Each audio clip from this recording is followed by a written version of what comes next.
जय श्री राम दोस्तों, स्वागत है आप सभी का अनसुनी हट चैनल पर। दोस्तों, इस चैनल पर मैं आपको लोगों के साथ घटी कुछ ऐसी घटनाएं लेकर आता हूं जो हमारे सब्सक्राइबर्स हमारे साथ शेयर करते हैं। दोस्तों, अगर आप लोग के साथ कभी कोई भूतिया इंसिडेंट हुआ है तो आप लोग उसे हमारे इंस्टाग्राम पर शेयर कर सकते हैं, जिसे कि मैं नरेट करूँगा अपनी आवाज़ में।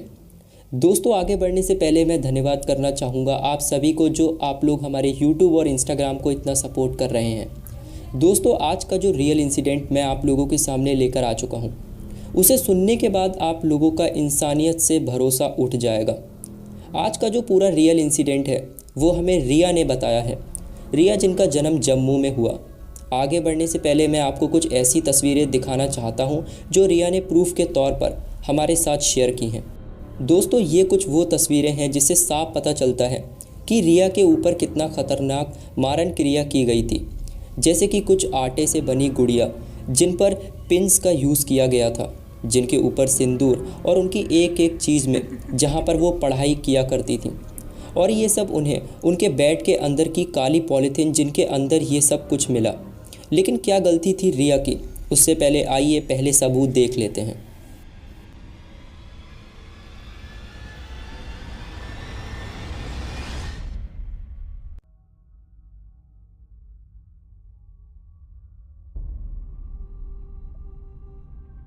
दोस्तों, रिया का जन्म जम्मू में हुआ था और उनकी फैमिली में कुल 5 लोग थे, रिया को मिलाकर। रिया ने बताया कि उनकी एक बड़ी बहन है जिनकी अब शादी हो चुकी है और उनका एक छोटा भाई है। दोस्तों, रिया के पापा ने 2017 में रिटायरमेंट ले लिया था। दोस्तों, रिया ने बताया कि वो बचपन से ही पढ़ाई में बहुत अच्छी थी। अपने कॉलेज में भी रिया हर बार टॉप किया करती थी। दोस्तों, रिया ने बताया कि उन्होंने अपनी LLM की पढ़ाई करने के लिए 2022 में देहरादून की एक यूनिवर्सिटी में एडमिशन लिया। रिया ने बताया कि उन्हें उस कॉलेज में 2nd फ्लोर पर रूम अलॉट हुआ था, जहां वो उस रूम में अकेली पढ़ाई किया करती थी। और इस बात का डिसीज़न रिया ने खुद लिया था ताकि भविष्य में उन्हें कोई डिस्टर्ब ना कर पाए। दोस्तों, रिया ने बताया कि ये उन्हें अपने कॉलेज की तीसरी रात थी और वो सोने की तैयारी कर रही थी। तभी अचानक से 1st फ्लोर से जहाँ पर जूनियर लड़कियाँ रहा करती थीं, वहाँ एकदम से हड़कंप मच गया कि तभी अचानक 1st फ्लोर से कुछ लड़कियाँ भागते हुए रिया के कमरे पर आ पहुँची और ज़ोर ज़ोर से रिया का दरवाज़ा खटकाने लगी।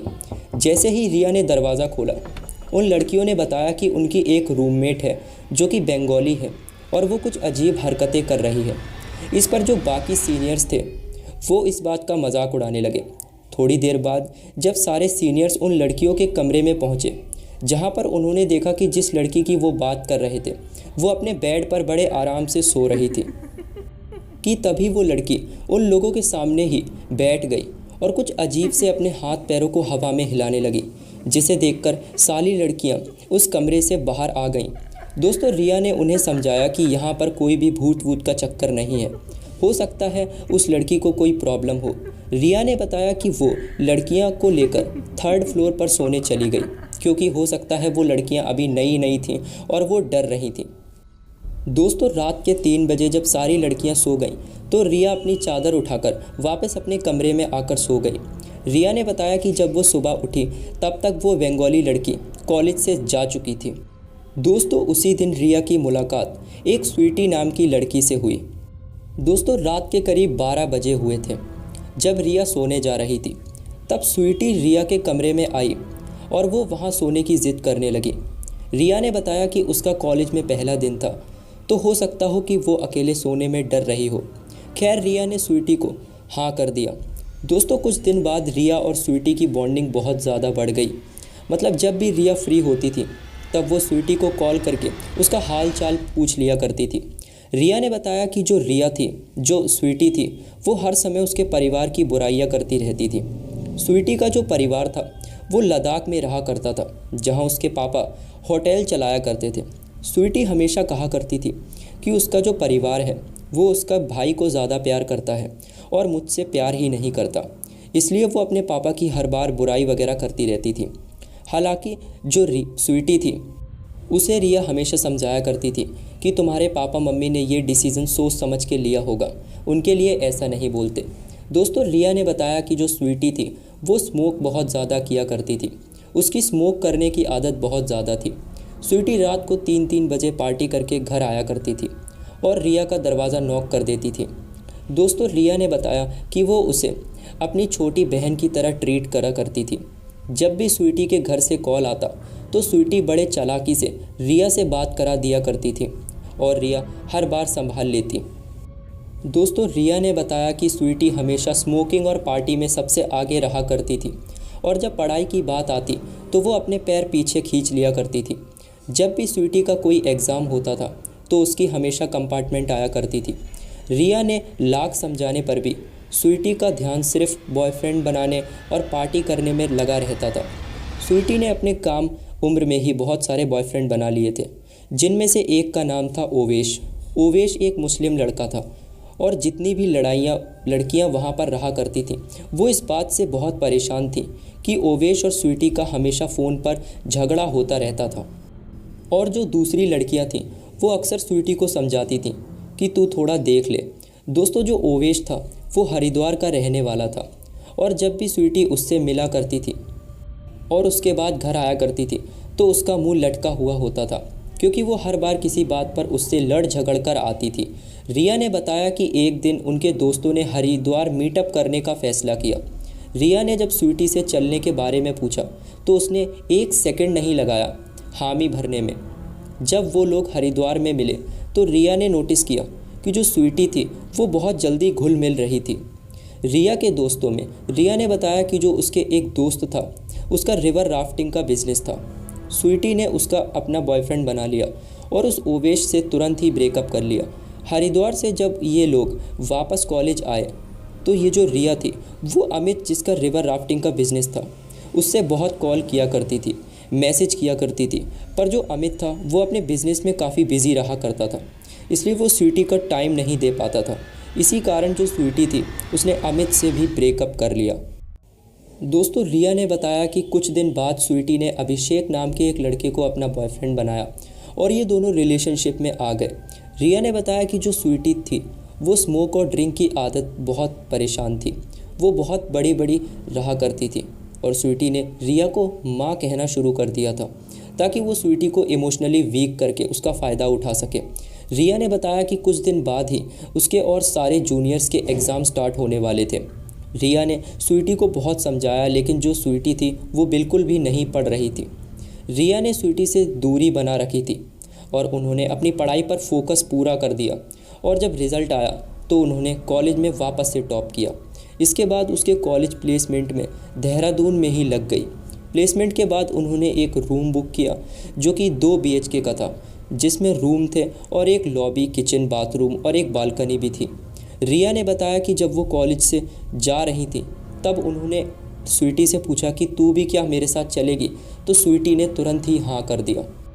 दोस्तों, रिया ने बताया कि जो स्वीटी थी वो अब रिया से काफ़ी जलने लगी थी। रिया के कलीग जब उसकी तारीफ़ किया करते थे तो उसका मुंह लटक जाता था और जो स्वीटी थी वो अब ये ड्रिंक और सिगरेट बहुत बढ़ा दी थी।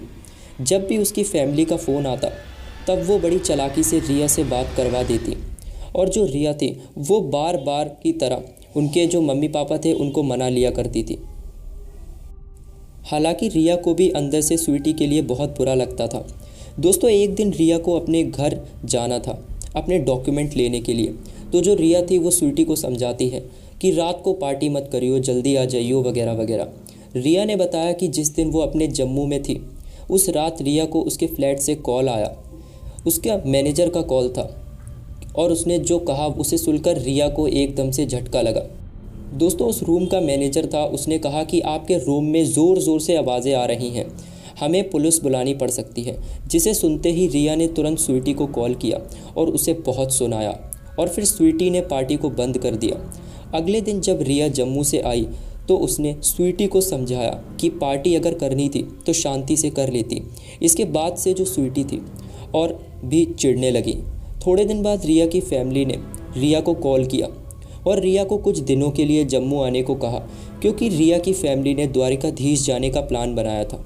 रिया ने बताया कि जब वह ये बात कर रही थी तब जो स्वीटी थी वो भी पता नहीं फ़ोन से किसी पर बड़बड़ा रही थी, पर उसने इस बात पर इतना ध्यान नहीं दिया। दोस्तों, रिया ने जब ये बात स्वीटी को बताई तब भी उसका मुंह लटका हुआ था रिया ने कहा कि अगर तेरा कोई प्लान बन रहा हो तो तू देख ले। रिया अपनी पैकिंग कर रही थी क्योंकि उसे अगले ही दिन द्वारिकाधीश के लिए निकलना था। मतलब अब पहले अपनी फैमिली के लिए निकलना था, फिर वहाँ से द्वारिकाधीश जाना था। दोस्तों थोड़ी देर बाद स्वीटी ने कहा कि मैं हरिद्वार जा रही हूँ।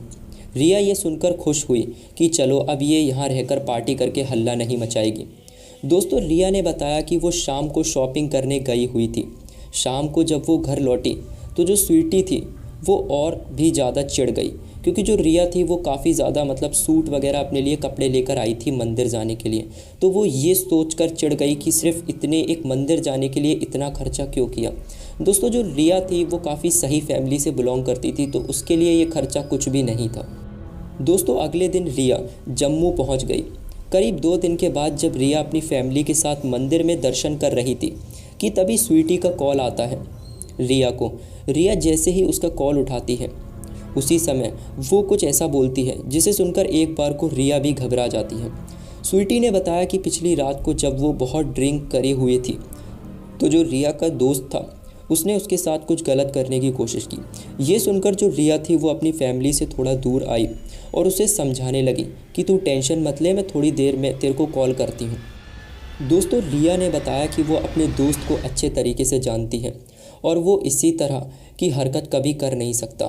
थोड़ी देर बाद रिया ने अपने उसी दोस्त को कॉल किया था जिसके बारे में स्वीटी बात कर रही थी। रिया ने जब उसके बात की तब उसने बताया कि पिछली रात को क्या हुआ था। वो एक भी दिन झूठ बोल रही है, तू मुझे जज मत करियो। दोस्तों जो रिया के दोस्त थे उन्होंने बताया कि जो रिया थी, जो स्वीटी थी, वो अपना जो बंदा थी वो लेकर आई थी, जो उसके पुराने बॉयफ्रेंड थी ओवेश के साथ आई हुई थी और वो रिया की बहुत भला बुरा बोल रही थी और वो रिया की फैमिली के बारे में भी गलत सलत बोल रही थी कि वो अपने बाप के टुकड़ों पर पलती है, ऐसी है वैसी है और भी बहुत बुरा। दोस्तों ये सुनकर जो रिया थी उसका खून खौल उठा और वो एकदम से जो स्वीटी थी उस पर गुस्सा हो गई। दोस्तों रिया ने बताया कि इतना सुनकर ही उन्हें तुरंत गुस्सा आया। स्वीटी को मैसेज किया कि तैयार रहना, मुझे तेरे से कुछ पूछना है, मतलब सवाल जवाब पूछने हैं। रिया ने बताया कि ये उनकी सबसे बड़ी गलती थी। अगले दिन जब रिया वापस जम्मू से देहरादून आई तो देखा कि जो स्वीटी थी वो वहाँ से जा चुकी थी और जो रिया का कमरा था उसमें जगह जगह पर सिंदूर, लौंग और शराब की बोतलें बिखरी पड़ी थीं। दोस्तों रिया ने बताया कि उसे ये सब के बारे में कुछ भी नहीं पता, मतलब ये काला जादू, ब्लैक मैजिक, इन सब चीज़ों के बारे में उसे बिल्कुल भी नॉलेज नहीं थी। खैर रिया ने अपने कमरे को साफ़ किया और स्वीटी से कांटेक्ट करने की बहुत कोशिश की, लेकिन स्वीटी ने रिया का नंबर ब्लॉक कर दिया था। खैर रिया ने स्वीटी से कांटेक्ट करने की ज़्यादा कोशिश भी नहीं की। दोस्तों रिया ने बताया कि जब वो रात को रूम में अकेले सोया करती थी तो उसे कमरे में किसी औरत के चलने का आभास हुआ करता था। रिया ने बताया कि एक बार रात के 3 बजे उनके नीचे अचानक किसी का हाथ उन्हें एहसास हुआ। ऐसा लगा कि उनके पेट से कोई हाथ छू कर गया। रिया एकदम से घबराकर उठी और माता का नाम लेने लगी। उन्होंने अपने सारे दोस्तों को कॉल किया लेकिन किसी ने उनका कॉल नहीं उठाया क्योंकि उस समय रात के 3 बज रहे थे। लेकिन एक दोस्त ने कॉल उठा लिया क्योंकि वो उस टाइम ट्रैवल कर रहा था। दोस्तों रिया ने उसी वक्त बात करी और उसे सारी बात बताई, जिस पर जो उसका दोस्त था उसने उसे समझाया कि ये तेरा भ्रम है, ये है वो है। दोस्तों उसके बाद जो रिया थी उसने अपने कमरे में माता का जो भी उनके पास जल था वो छिड़का और फिर वापस बहुत देर बाद उन्हें नींद आई। दोस्तों रिया ने बताया कि ऐसे ही करते करते 25 दिसंबर आ गया। उस दिन रिया के सारे दोस्तों ने तय किया कि वो घर पर पार्टी करने का फ़ैसला करेंगे, मतलब पार्टी करेंगे। रिया ने बताया कि पार्टी होने के बाद 2 लोग के साथ जो रिया के कमरे पर थे वो रुक गए, जिनमें से एक उनके सीनियर भैया थे और उनकी एक सीनियर फ्रेंड थी। रिया ने बताया कि वो बस सोने ही जा रहे थे कि तभी उन्होंने अपने रूम की अलमीरा का दरवाज़ा खोला, जो कि वो कभी कभी खोला करती थी, जिसमें से एक काली पन्नी पर उनकी नज़र गई। उन्होंने जब उसे खोलकर देखा तो जिसमें कुछ तो भी ब्लैक मैजिक का सामान उन्हें नज़र आया। यहाँ तक कि इसके बाद रिया ने जब ये थैली अपने सीनियर को दिखाई तो फिर उन्होंने पूरे रूम की तलाशी ली, जहाँ पर उन्होंने किताबों में कुछ चिट्स मिली जिस पर कुछ लिखा हुआ था और उसमें सिंदूर लगा हुआ था। इतना सब देखने के बाद रिया ने अपने दोस्तों को बताया कि जब वो रात को लेटती है तो उसे बेड में से नॉक करने की आवाज़ें सुनाई देती हैं। जब रिया के दोस्तों ने बेड को खोला तो उसमें से उन्हें एक पुरानी डॉल मिली जो कि वापस काली पन्नी में रखी हुई थी, जो कि आटे की बनी थी, जिस पर पूरा ब्लैक मैजिक किया हुआ था। दोस्तों, रिया और उनके दोस्तों ने सारे सामान को वहीं पर आग लगा दी। दोस्तों, इतना सब देखने के बाद रिया समझ गई थी कि ये जो सब किया है वो स्वीटी ने ही किया है। रिया ने अपने दोस्तों को स्वीटी को कॉल करने के लिए कहा, लेकिन जो स्वीटी है उसने किसी का भी कॉल नहीं उठाया। कुछ देर बाद ही रिया का जो स्वीटी थी उसका कॉल आता है उसके दोस्त के फ़ोन पर, और जो उसका दोस्त था उसने जो स्वीटी से बात करने की कोशिश की कि तूने ऐसा क्यों किया, जिस पर जो स्वीटी थी उसने बहुत ही अजीब जवाब दिया। उसने हंसते हुए कहा कि तुम मेरा कुछ नहीं बिगाड़ सकते, और तुम्हारे पास क्या सबूत है कि ये सब मैंने किया है। दोस्तों, रिया ने बताया कि इतना सुनने के बाद भी उसने कुछ नहीं कहा। इन सब घटनाओं के बाद रिया ने अपना रूम चेंज कर लिया और अब वो अपनी लाइफ में बिल्कुल तो ठीक नहीं है, मतलब ठीक है, और अच्छा अर्न भी कर रही हैं। रिया ने बताया कि आज भी कभी कभी उन्हें ऐसे ही सपने आते हैं जहाँ पर वो देखती हैं कि जो स्वीटी है वो उसे अपने साथ ले जाने की कोशिश कर रही है, और जो उनके पापा हैं वो उन्हें बचाने की कोशिश कर रहे हैं। दोस्तों, रिया ने बताया कि उनकी मम्मी है वो बहुत ही ज़्यादा स्पिरिचुअली भगवान से कनेक्टेड है, इसलिए वो आज भी बिल्कुल ठीक हैं, और उन्हें अपने शिव जी और कृष्णा जी पर भरोसा है कि वो उन्हें भविष्य में कभी भी कुछ नहीं होने देंगे। दोस्तों, रिया ने बताया कि उनकी दोस्ती इतनी गहरी थी कि इतना सब कुछ होने के बाद भी वो आज भी स्वीटी को बहुत मिस करती हैं, जिसके कि कुछ तस्वीरें मैं आपको स्क्रीन पर दिखा देता हूँ कि उनकी दोस्ती मतलब कितनी गहरी थी। दोस्तों, मतलब जो इंसान सीधा होता है ना, वो उन्हें भी नहीं भुला पाता जो लोग उनके साथ बुरा करके जाते हैं। दोस्तों, इस घटना से हमें यही सीखना चाहिए कि कभी भी आप इतने सीधे ना बनिए कि लोग आपकी सीधगी का मतलब आपकी इनोसेंट का फ़ायदा उठा सकें। दोस्तों, ये कहानी जो सत्य घटना पर आधारित थी। तो दोस्तों, हमारे चैनल को अभी तक सब्सक्राइब नहीं किया है तो कर लें, ताकि आप भी आने वाले हॉरर इंसिडेंट को मिस ना कर पाएँ।